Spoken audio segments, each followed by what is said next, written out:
Hello प्यारे बच्चों, welcome to Om biology tutorial. मैं रचना सैनी, आपकी बायोलॉजी टीचर। आज आपको कुछ नया कराने जा रही हूँ। नया मीन्स पुराना ही है, पर अब हम लोग पढ़ते ही थोड़ा जाएंगे। पढ़ पढ़ के भी आप लोग बोर हो जाओगे, इसलिए मैंने सोचा क्यों ना हम लोगों ने जो अपना प्रीवियस वीडियो में जितना भी टॉपिक कंप्लीट किया है उससे रिलेटेड कुछ क्वेश्चन करें। आप लोगों को पता, आपने अपनी एनसीईआरटी बुक देखी है, उसमें हम लोगों ने जो है देखे हमारे इन टेक्स्ट क्वेश्चंस हैं कुछ। अब हम लोग जो है आपकी रिवीजन के लिए उन टेक्स्ट बुक क्वेश्चन को करेंगे, समझाऊंगी मैं आप लोगों को और आप लोग जो है मेरे साथ साथ समझोगे। तो चलिए हम लोग फर्स्ट क्वेश्चन स्टार्ट करते हैं अपनी टेक्स्ट बुक क्वेश्चन का। और हमने कौन सा लाइफ प्रोसेस कर लिया है अपनी प्रीवियस वीडियो में, वो हमने किया है न्यूट्रिशन। न्यूट्रिशन का मैंने आपको हर एक टॉपिक जो है वो क्लियरली समझा दिया है और उसी से रिलेटेड हम लोग जो है ये क्वेश्चन करेंगे। जैसे हमारा जो टेक्स्ट बुक क्वेश्चन है, तो हमने आज क्या स्टार्ट करना है, टेक्स्ट बुक क्वेश्चंस करने हैं। टेक्स्ट बुक क्वेश्चंस है बेटा हमारे। तो फर्स्ट जो हमारा टेक्स्ट बुक क्वेश्चन है इस लाइफ प्रोसेस से रिलेटेड, मींस लाइफ प्रोसेस कौन सा, न्यूट्रिशन। तो हमारा फर्स्ट क्वेश्चन वो कह रहा है, why is diffusion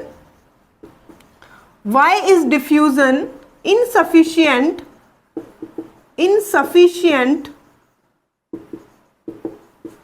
to meet the oxygen requirements of multicellular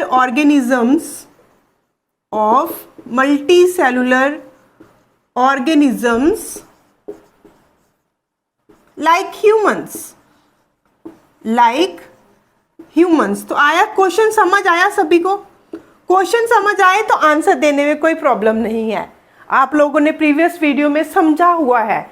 अगर आप लोगों ने कॉन्सेप्ट क्लियर किए हैं तो आपको इस क्वेश्चन का आंसर आना चाहिए। नहीं तो फिर मैं आप लोगों को समझाती हूँ। क्वेश्चन में क्या कह रहा है वो, क्वेश्चन में ये कह रहा है कि डिफ्यूजन जो है वो इनसफिशिएंट क्यों है। जो हमारे मल्टी सेलुलर ऑर्गेनिजम्स हैं उनमें ऑक्सीजन की जरूरत को पूरा करने के लिए, मतलब हम डिफ्यूजन प्रोसेस के थ्रू मल्टी सेलुलर ऑर्गेनिज्म में ऑक्सीजन की रिक्वायरमेंट को पूरा क्यों नहीं कर सकते। तो सबसे पहले तो आप लोगों को यह पता होना चाहिए कि डिफ्यूजन का मतलब क्या है। डिफ्यूजन का मतलब क्या है? डिफ्यूज करना किसे कहते हैं? डिफ्यूज करना कहते हैं movement of substances from high concentration to low concentration. किसकी मूवमेंट किनकी बेटा? सबस्टांसेस की। जब सबस्टांसेस जो है वो मूव करते हैं from high concentration to low concentration, means जब एक कंसंट्रेटेड ग्रेडियंट जो है डेवलप होता है, एक तरफ हाई कंसंट्रेशन हो एक तरफ लो कंसंट्रेशन हो, तो जब सबस्टांसेस की मूवमेंट होती है that we call diffusion. Now कह रहा है कि इस प्रोसेस के थ्रू हम लोग मल्टी सेलुलर ऑर्गेनिज्म में ऑक्सीजन की जरूरत को पूरा क्यों नहीं कर सकते। देखो, अगर हम लोग जो है एक यूनिसेलुलर ऑर्गेनिज्म की बात करें, मींस अगर हम यूनिसेलुलर ऑर्गेनिज्म एमीबा को ले रहे हैं, तो ये जो यूनिसेलुलर ऑर्गेनिज्म है ये क्या है बेटा? ये सिंगल सेल्ड ऑर्गेनिज्म है। सिंगल सेल्ड ऑर्गेनिज्म है, मींस इसकी बॉडी सिर्फ एक ही सेल से मिलके बनी हुई है। और वो ये जो हमारा सारा का सारा सेल है ये किसके कांटेक्ट में है? ये सारा का सारा सेल जो है वो एनवायरनमेंट के कांटेक्ट में है। तो फॉर एग्जांपल अगर इसको ऑक्सीजन की जरूरत है तो इधर हमारे ऑक्सीजन की कंसंट्रेशन ज्यादा है, यहाँ पर इसके अंदर जो सेल के अंदर ऑक्सीजन की जो है कंसंट्रेशन कम है, तो अपने आप ही इस प्रोसेस के थ्रू क्या होगा, ऑक्सीजन डिफ्यूज कर जाएगी from higher concentration to low concentration. But वो हमें कह रहा है कि मल्टी सेलुलर ऑर्गेनिजम्स में ऐसा पॉसिबल क्यों नहीं है। मल्टी सेलुलर ऑर्गेनिजम्स में हम लोग जो है वो इस मेथड के थ्रू ऑक्सीजन रिक्वायरमेंट को पूरा क्यों नहीं कर सकते।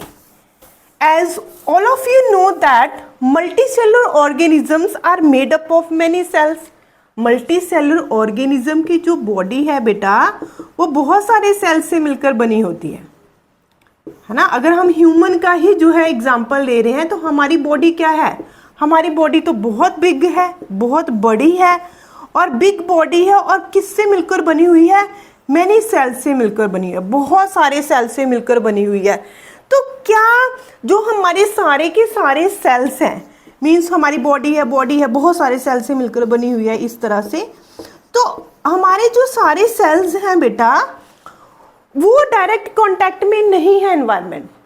नो डाउट कि सेलुलर लेवल पे डिफ्यूजन प्रोसेस होता है, पर डिफ्यूजन जो है वो एक इतना स्लो प्रोसेस है कि अगर हम लोगों ने एक एक सेल को जो है ऑक्सीजन पहुंचानी है, तो क्या इस प्रोसेस के थ्रू पॉसिबल हो पाएगा, नहीं हो पाएगा।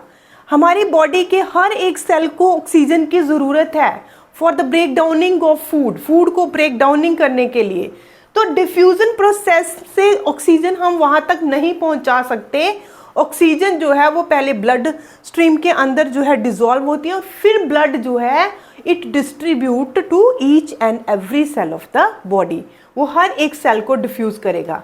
तो यहाँ पर हम लोग लिख सकते हैं कि multicellular organisms have a complex body and their body is made up of number of cells and all the cells are not in direct contact with the environment. So by this process we cannot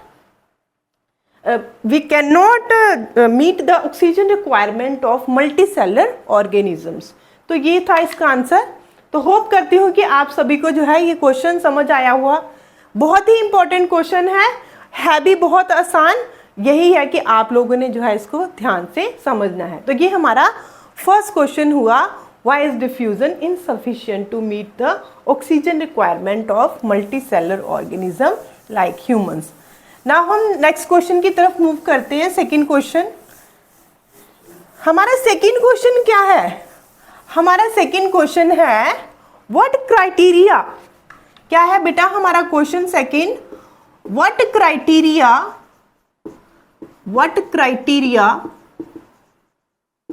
do we used to decide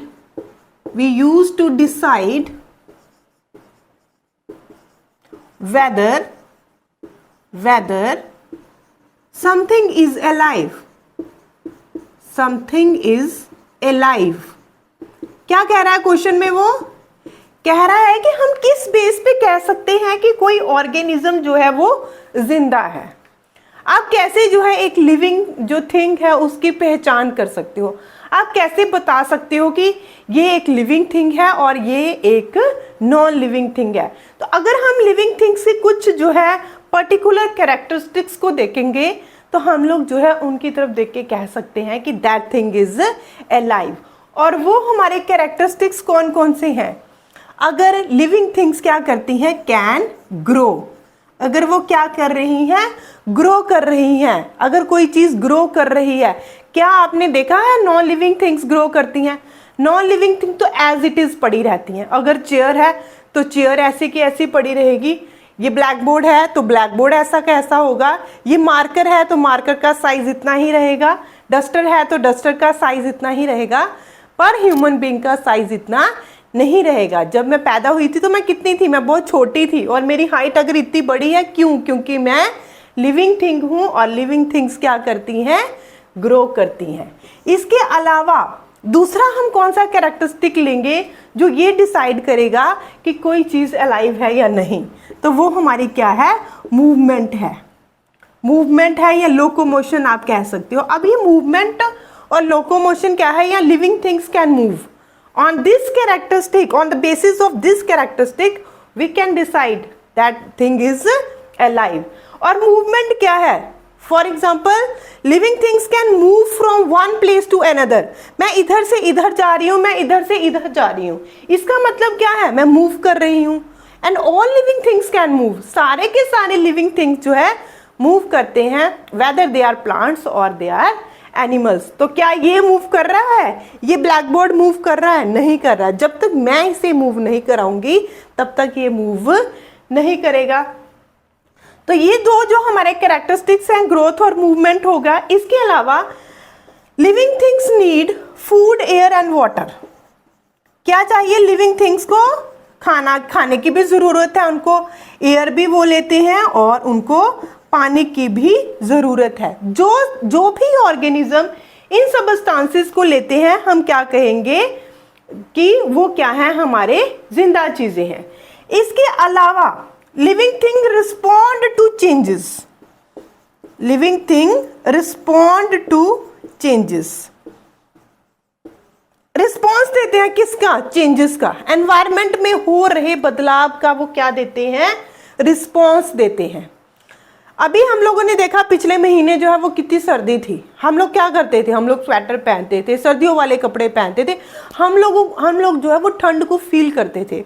उस सर्दी से बचने के लिए हम लोग जो है कपड़े पहनते थे।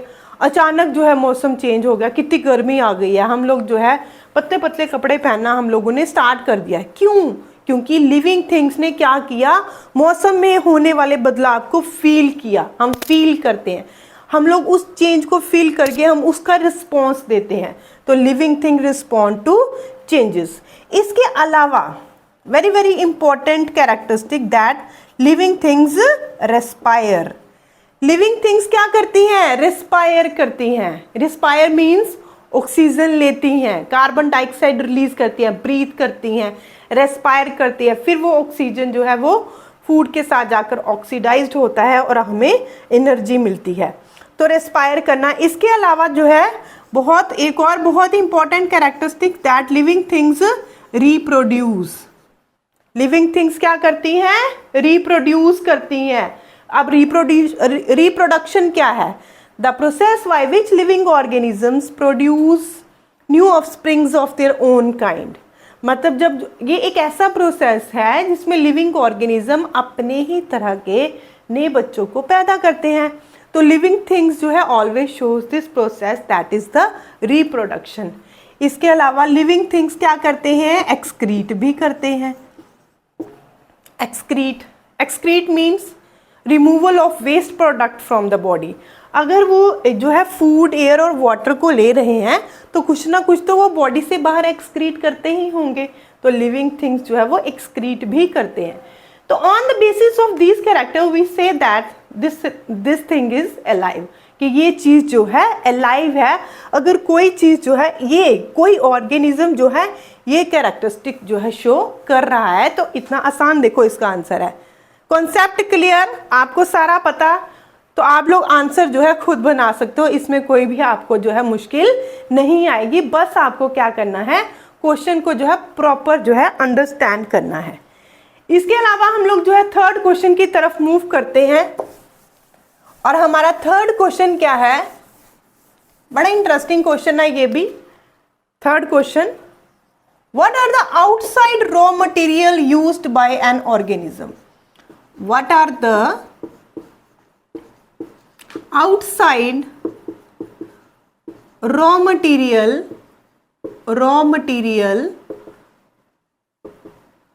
used by an organisms, है ना?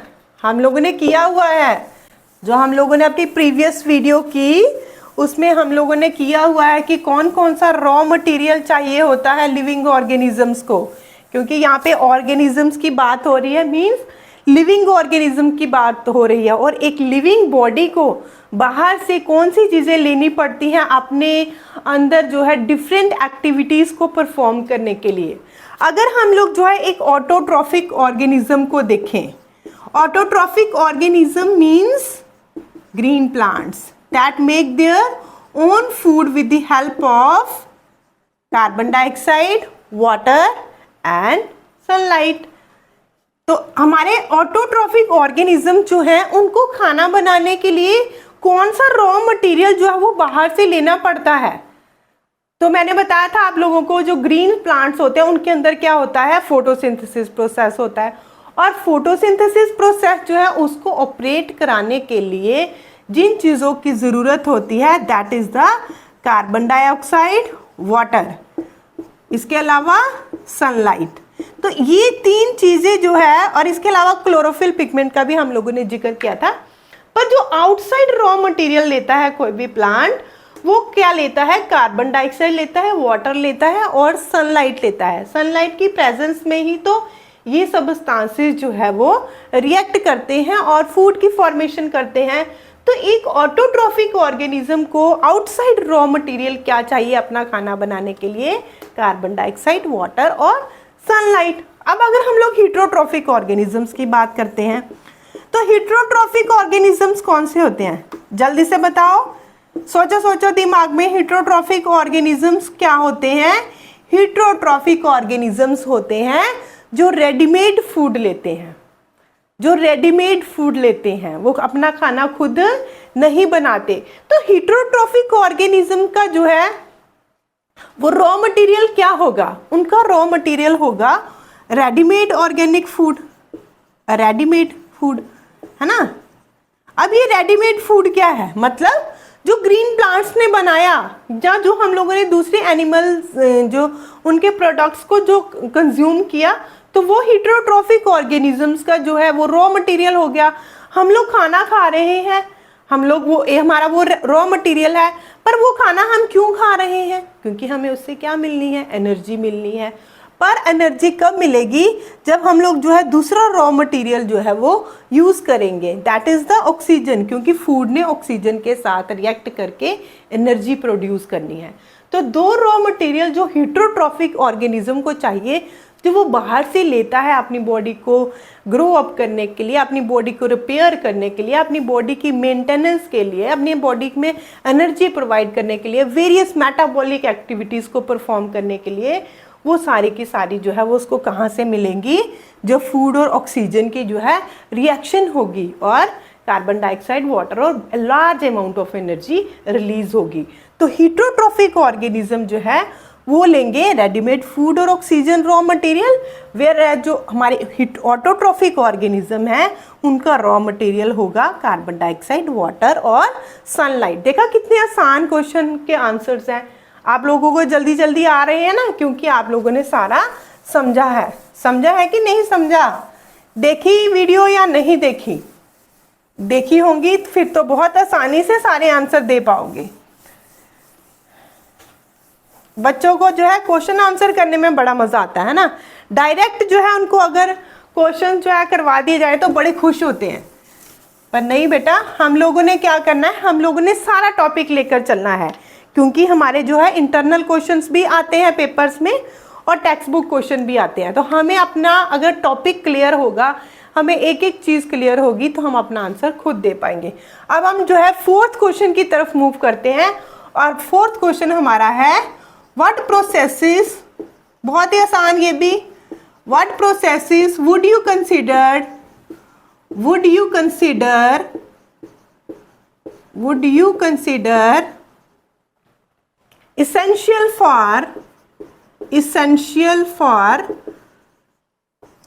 essential for maintaining